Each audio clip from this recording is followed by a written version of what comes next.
سر سیاستدان سیاسی بات نہیں کرے گا تو کون کرے گا؟ سیاسی بات پھر مومنہ اقبال کرے گی؟ سیاسی بات پھر چاہت فتح علی خان کرے گا؟ سر میری بات سنیں جناب اسپیکر، میری بات سنیں، ٹھہرے قریشی صاحب شاعر سے پہلے میری بات سنیں. بھیا آپ نے مومنہ کا نام کیوں لیا؟ شی از اے ویری ریسپیکٹیبل، اپنے وہ شوبز سے ان کا تعلق ہے اور بڑا اچھا وہ کام کرتی ہیں، ہمیں بڑا ان کا احترام ہے. تو آپ نے یہ اس لیے کیا کہ وہ کیوں ان کا یہ this is very very very very discriminatory prejudice ہے یہ بات آپ کی. یہ میں حذف کر رہا ہوں جی. نو نیمز ٹو بی ٹیکن. آپ بڑی تعصب کی اینک سے دیکھتے ہیں. پھر آپ کا مومنہ کے خلاف تعصب ہے، بڑی عجیب بات ہے. جناب اسپیکر میری گزارش، میں نے نہیں وہ ٹھیک ہے، وہ بات چھوڑے اسرار صاحب. یہ تو آپ کو دیکھیں نا، یہ تو دس از ناٹ گڈ.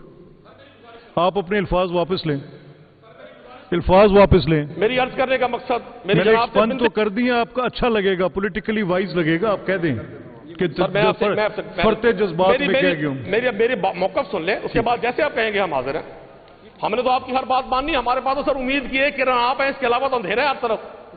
جناب اسپیکر گزارش صرف ایک ہے، جب آپ پولیٹیکل لوگوں کو یہ کہتے ہیں کہ جی آپ سیاسی بات نہ کریں، سر ہمارے پاس تو اور کوئی کام نہیں ہے، کام آپ کے پاس ہوگا. میں نے تو نہیں کہا. اگر میری بہن وزیر اطلاعات کو اتنا غصہ ہے، وہ اپنے کولیگز پر پیکا کے تحت کیس دائر کرتی ہیں. السلام علیکم ناظرین کرام، آپ کو مکمل ویڈیو دکھاتے ہیں. بالآخر ندیم قریشی مومنہ اقبال کا معاملہ لے کر پنجاب اسمبلی پہنچ گئے. مومنہ اقبال پنجاب اسمبلی میں گونج اٹھی. ایسی تقریر ندیم قریشی کی کہ ایوان کے در و دیوار ہلا کر رکھ دیے، اور کہا کہ اگر سیاسی بات ہم نہیں کریں گے تو چاہت فتح علی خان کرے گا یا مومنہ اقبال کریں گی. ندیم قریشی نے نشانہ کہیں اور رکھا اور تیر کسی اور کو مارا. آپ یہ ویڈیو دیکھیے، پھر اس پر ڈیٹیل میں بات کرتے ہیں. میں نے تو ٹی وی پر سر فیصل بوڑھا صاحب کو سنا، آپ کے اتحادی ہیں سر، انہوں نے فرمایا کہ پنجاب میں ایک خاتون ہے وہ چند سالوں میں کروڑ پتی ہو گئی. سر مجھے تو نہیں پتا، میں تو بلکہ بوڑھا صاحب سے کہوں گا بھائی بوڑھا صاحب، اس کا اس کا کس کی تم نام کیوں نہیں لیتے؟ نام لے کر بتائیں لوگوں کو. اور وہ نام نہ بھی لے سر فیصل بوڑھا صاحب. پتا بوٹا حال ہمارا جانے ہے، جانے نہ جانے گل نہ جانے باغ تو سارا جانے ہے.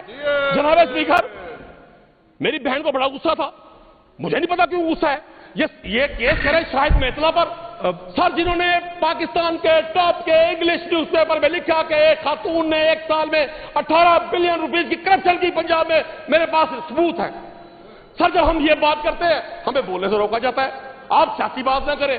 بھائی میں محمد ندیم قریشی اگر رکن اسمبلی ہوں تو عمران خان کی وجہ سے ہوں، جو اڈیالہ کا قیدی ہے، جو اڈیالہ جیل میں ہے، جس پر سر 4 سال میں اپریل 2022 سے لے کر آج تک سر 4 سال میں حکومت ریاست تارے ادارے مل کر اس پہ کوئی کرپشن کا 1 روپیہ ثابت نہیں کر سکے. نہ کوئی شوگر مل، نہ کوئی منی لانڈرنگ، نہ کوئی رمضان چپڑاسی، نہ کوئی FIA، نہ کوئی علی، اس پر جرم ایک ثابت ہوا، لا الہ الا اللہ محمد رسول اللہ. اللہ کی ذات کے علاوہ کوئی شخص نہیں ہے اس دنیا میں جو آپ کو کر سکے. وائنڈ اپ کریں. جناب اسپیکر میرا وطن ہے منور انہی چراغوں سے. یہ امجد اسلام نے کہا، آپ بھی پیار کرتے ہیں امجد اسلام نے کہا میرا وطن ہے. قریشی صاحب تھوڑا تمل نال بول، کوئی سمجھ تو لگے. میرا وطن ہے منور انہی چراغوں سے، ہوائے زر میں بھی لو جن کی تھر تھرا نہ سکی. میرا وطن ہے منور انہی چراغوں سے، ہوائے زر میں بھی لو جن کی تھر تھرا نہ سکی. 1000 بار مبارک انہیں جو بک نہ سکے، 1000 بار مبارک انہیں جو بک نہ سکے، انہیں سلام جنہیں مصلحت جھکا نہ سکی.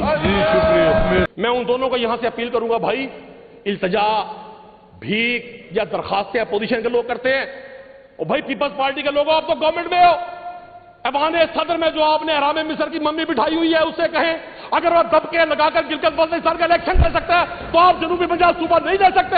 جی شکریہ قریشی صاحب، تشریف رکھیں. جی thank you sir, thank you. Qureshi صاحب وہ 21 منٹ کی تیاری.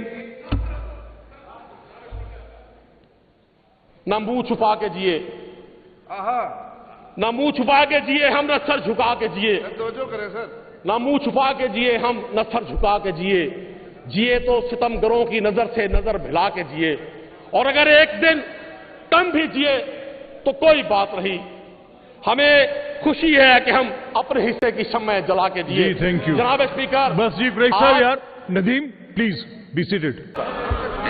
قریشی صاحب آپ کو آپ کی آنکھوں میں یقین کریں وہ انرجی ہے۔ میری سن تو لیں، میری بات تو سن لیں، میں آپ کے حسن کی تاب نہیں لا پاتا، پھر میری آنکھیں چندیا جاتی ہیں۔ بہت دیر آپ کو غور سے دیکھتا رہوں نا تو پھر میں تھوڑا بہت دائیں بائیں دیکھ کے پھر آپ کی طرف آ جاتا ہوں۔ جناب اسپیکر، آپ کا حسن نظر ہے جی۔ آپ بولتے رہے I'm all ears to you۔ نہیں سر، میں آپ جب فری ہوں گے میں پھر بات کروں گا سر۔ آپ تقریر کرتے رہے۔ سر میرا یہ میرے آج ہاتھ میں ایک کھلا خط ہے، میرے دوست بھی پوچھیں گے، میرے اب گورنمنٹ کے دوست بھی پوچھیں گے یہ کھلا خط کیا ہے۔ سر یہ کھلا خط ایک رکن اسمبلی کا ہے جو صوبائی حلقہ PP 217 سے منتخب ہوا۔ سابقہ دور حکومت میں، جس دور حکومت کو آج جتنے حکمران سائٹ سے لوگ اٹھتے ہیں، بڑی تبرہ کرتے ہیں، بڑی تنقید کرتے ہیں، یہ جناب اسپیکر ایک صوبائی حلقے کے وہ 8-9 پروجیکٹ تھے جو پاکستان تحریک انصاف کی حکومت میں پاکستان کے عظیم قائد عمران خان کی قیادت میں ساؤتھ پنجاب کے ایک صوبائی حلقے کو دیے گئے۔ اور جناب اسپیکر، بدنصیبی یہ کہ 4 سال گزرنے کے باوجود ان تمام فلاحی پروجیکٹس کو جو میرے حلقے میں اس وقت شروع کیے گئے، جناب اسپیکر جب آپ یہاں تقریر فرمایا کرتے تھے، ہم پچھلی بینچز بھی ہوا کرتے تھے، اور آپ سے بہتر جناب اسپیکر کوئی نہیں سمجھتا، کوئی شخص جب پہلی بار رکن اسمبلی بن کر آتا ہے، بھلے وہ گورنمنٹ بینچز پر ہو، اپنی قیادت سے اپنے حلقے کے لیے فنڈز لینا کتنا مشکل ہے۔ جناب اسپیکر، یہ 7-8 پروجیکٹ پبلک ویلفیئر کے تھے جو PP 217 میں شروع کیے گئے سرکار کے فنڈ سے، اور آج سر 4 سال گزرنے کے باوجود، ہر بجٹ سیشن میں گفتگو کرنے کے باوجود، تمام سرکاری افسران سے یہ بنتی منت التجا کرنے کے باوجود کہ بھائی یہ سرکار کا پیسہ لگا ہوا ہے، اگر کہیں 16 کروڑ کا پروجیکٹ تھا اور 12 کروڑ لگ کے وہ 80% پائے تکمیل تک پہنچ سکتا ہے 4 کروڑ سے، تو آپ نے کیوں روکا ہوا ہے؟ جب سر میں ہر جگہ سے بے دوستو پا ہو گیا تو جناب اسپیکر میں نے آج کی وزیر اعلیٰ کو تمام تر سیاسی آئیڈیالوجیکل اختلافات کے باوجود اپنے پولیٹیکل ورکرز پر بدترین تشدد، ظلم اور جبر کے باوجود ایک خط لکھا کہ شاید ان ناظرین کرام، آپ نے ویڈیو دیکھی۔ ندیم قریشی نے پنجاب اسمبلی میں کھڑے ہو کر حکومت کو چاروں شانے چت کر کے رکھ دیا۔ ندیم قریشی کا کہنا تھا کہ ان لوگوں نے پنجاب کا جو حال کر دیا ہے پوری دنیا دیکھ کر ہنس رہی ہے۔ پنجاب ایک خوشحال صوبہ ہوا کرتا تھا، انہوں نے ظلم و بربریت سے پنجاب کا حال بگاڑ کے رکھ دیا۔